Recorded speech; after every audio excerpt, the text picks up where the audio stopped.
একটা সিন করার সময় মনে হয় যে এই ঘটনাটা আমার জীবনে ঘটেছে। অপি করিম আপু যখন রেগুলার কাজ করতেন, ওনার কাজ আমার খুব ভালো লাগতো। আর জয়া আহসান আপুকে তো খুবই ভালো লাগে, অনেক লেট নাইট হয়ে যায়, তো এটা খুব একটা সমস্যা আমাদের জন্য। আমি সিন্ডিকেট নিয়ে অতটা বদার্ড না, লেট নাইট হলে আমার খুব বিরক্ত লাগে, কারণ আমি অন টাইম সেটে যাই। সিন্ডিকেট বিষয়টা আমার কাছে খুবই স্বাভাবিকও লাগে। আচ্ছা, ওর সাথে কাজ করতে কমফোর্টেবল, ওর সাথেই বেশি কাজ করে। মিডিয়াতে কাজ করতে যে অনেক নাটকেই কাজ করেছে, কখন কোনো ক্যারেক্টারে কাজ করতে যে কখনো মনে হয়েছে যে একদম এটা আমার নিজের ক্যারেক্টার, বাস্তব লাইফের সাথে মিলে গেছে, এরকম হয়েছে কখনো? অনেক রকম ক্যারেক্টার করি, তো হয়তো পুরো ক্যারেক্টারটা মিলে যায় না, বাট কোনো একটা সিন করার সময় মনে হয় যে এই ঘটনাটা আমার জীবনে ঘটেছে, এরকম হয়।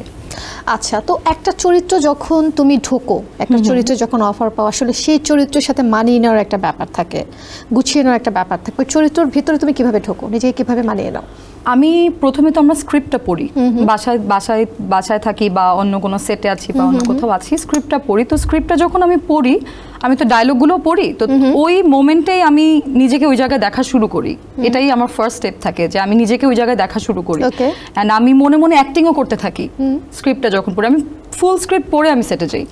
সো ওইভাবেই আমি ক্যারেক্টারে ঢুকি, দেন আমি নিজে একটু প্ল্যান করি যে আচ্ছা আমি কস্টিউমটা কিভাবে করব বা আমি আমার লুকটা কিভাবে করব। সব কাজে কিন্তু এই সুযোগটা থাকে না যে আমি আমাকে একটু ডিফারেন্টভাবে প্রেজেন্ট করব, সব গল্পে সব চরিত্রে ওই সুযোগটা থাকে না, বাট যেগুলোতে এই সুযোগটা থাকে আমি ওই এফোর্টগুলো দিই। নাটকে যে কস্টিউমগুলো কালেক্ট করতে হয় এবং অনেক কালেকশনস থাকতে হয়, আসলে একটু ডিফিকাল্ট না, কষ্ট হয় না?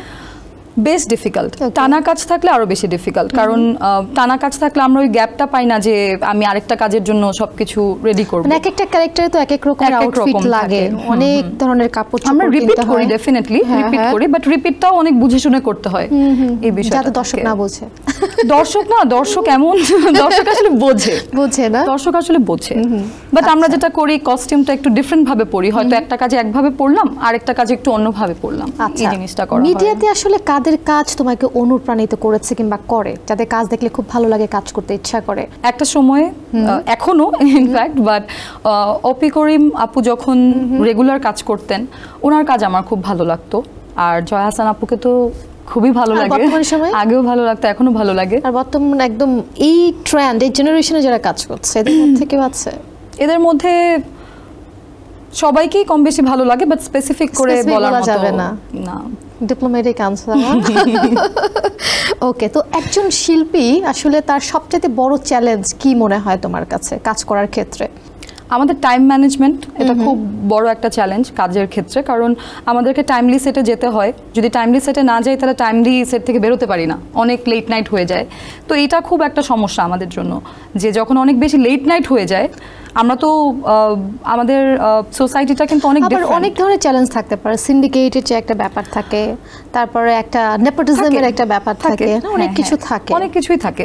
বাট আমি সিন্ডিকেট নিয়ে অতটা বদার্ড না, আমি ওটা নিয়ে ভাবিও না। আমার কথা হচ্ছে যাদের সাথে আমার কাজ হওয়ার সুযোগ হবে, যাদের সাথে আমার কাজ হওয়ার সুযোগ হবে না, আমি ওটা নিয়ে একদমই বদার্ড না সিন্ডিকেট নিয়ে। এবং আমি আমার কাজে যে প্রবলেমগুলো ফেস করি, সেটা হচ্ছে লেট নাইট হলে আমার খুব বিরক্ত লাগে, কারণ আমি অন টাইম সেটে যাই। আচ্ছা, তো তিথি কি কখনো সিন্ডিকেট ফেস করেছো তোমার ক্যারিয়ারে, যতটুকু সময় তুমি কাজ করছো, এরকম হয়েছে কখনো? সিন্ডিকেট বলতে কি, আসলে হয় কি যে একটা সার্কেল থাকে, হয়তো আমি তাদের সাথেই কাজ করতে কমফোর্টেবল, সবার সাথে তো আমি কমফোর্টটা পাবো না, বা সবার সাথে কাজের সুযোগটা ওভাবে হয় না। তো দেখা যায় যে সিন্ডিকেট বিষয়টা আমার কাছে খুবই স্বাভাবিকও লাগে, যে আচ্ছা ওর সাথে কাজ করতে কমফোর্টেবল, ওর সাথেই বেশি কাজ করে, তো এই জিনিসটা হয়। আসলে সিন্ডিকেট নিয়ে আমার ওরকম কোনো।